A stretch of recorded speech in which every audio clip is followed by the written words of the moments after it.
안녕하십니까. 파생상품 딜링룸 김진성입니다. 오늘부터는 파트 5입니다. 나만의 트레이딩 비즈니스 그 구축과 실제. 오늘 첫 번째 시간으로 혼자 하는 트레이딩 비즈니스 어떻게 만드나입니다.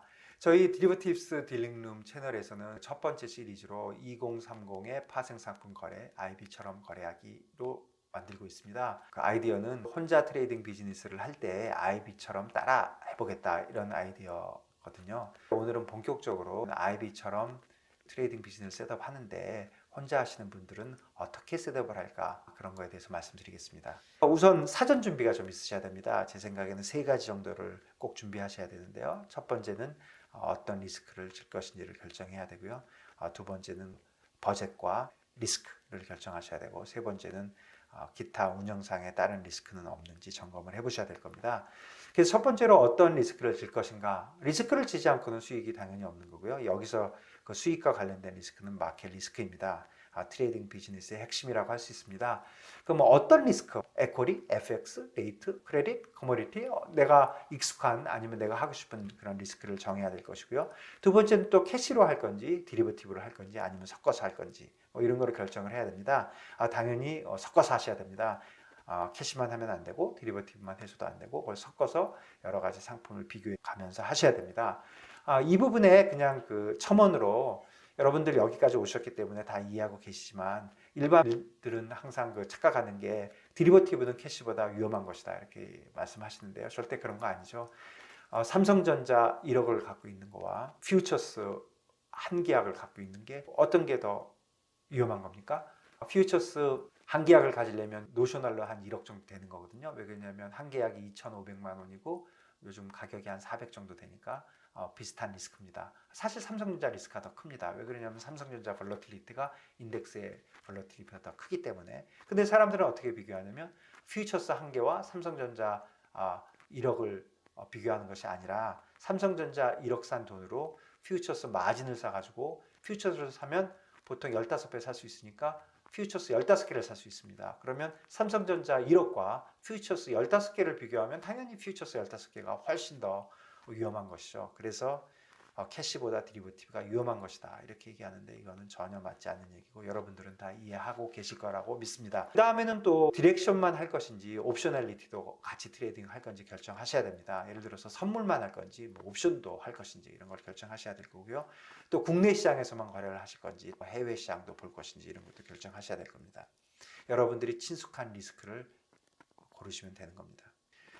그러면 이 리스크 정할 때 또 따라오는 리스크도 좀 있습니다. 마켓 리스크 말고 그 부수적인 리스크의 범위도 정해야 됩니다. 첫 번째는 크레딧 리스크입니다. 거래를 하려면 내 돈을 은행에다 예금하거나 증권사에 예치하게 되는데 그 은행이나 증권사가 부도가 나면 제 돈을 못 받지 않습니까? 그런 크레딧 리스크를 내가 얼마나 지게 되는 것이고 나는 어디까지 질 것인지 결정하셔야 됩니다.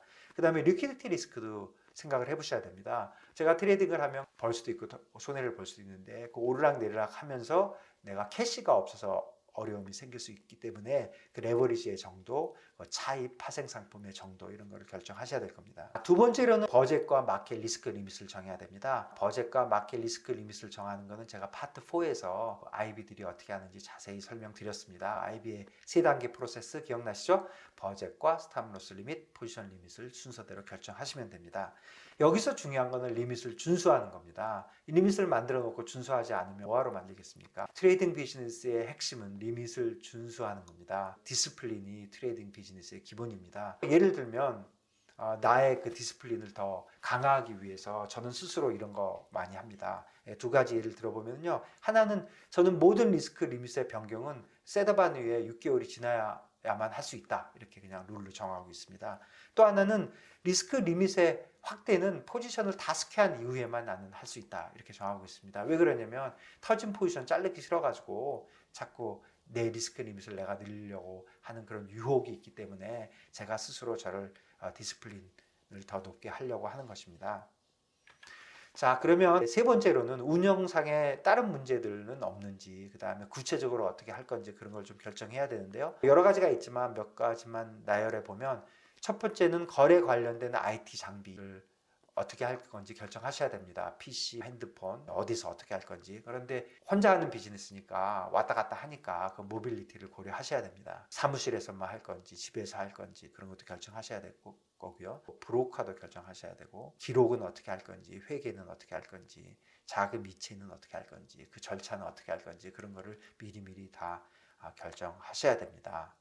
이 세 가지가 이제 혼자 트레이딩을 할 때 미리 사전 점검해야 되는 리스트고요.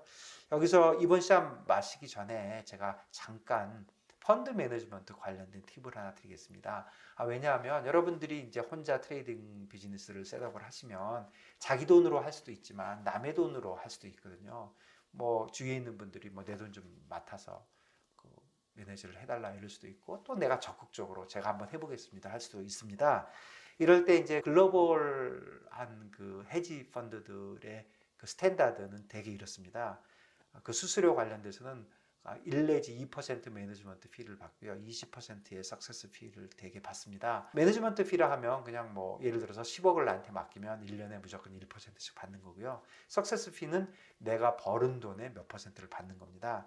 그래서 펀드 비즈니스를 시작하시려면 제 생각에는 이것도 역순을 해야 됩니다. 나의 목표를 먼저 정하고 수익률을 생각해보고 수수료를 생각하고 펀드의 규모를 생각해 봐야 됩니다. 그래서 제가 하는 게 맥센스 한지 봐야 되는 거죠. 예를 들어 볼게요.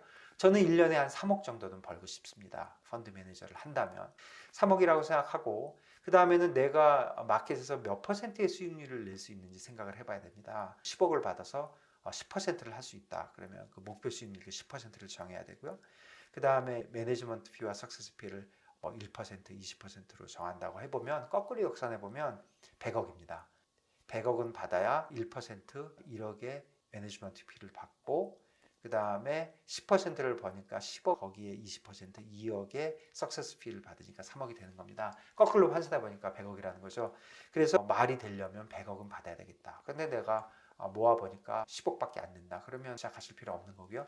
내가 모아 보려고 그러니 사람들이 나한테 1,000억을 주겠다고 한다. 그러면 그 수익률이나 석세스 피나 이런 거 잘 생각해 보셔야 되고 또 내가 너무 많이 스트레스를 받아가지고 10% 수익률을 못 할 수도 있거든요. 그런 것도 생각해 보셔야 되는 겁니다.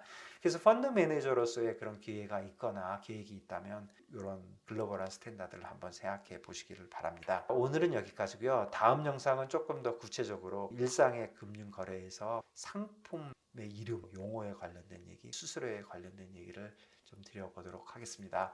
오늘은 여기까지입니다. 감사합니다.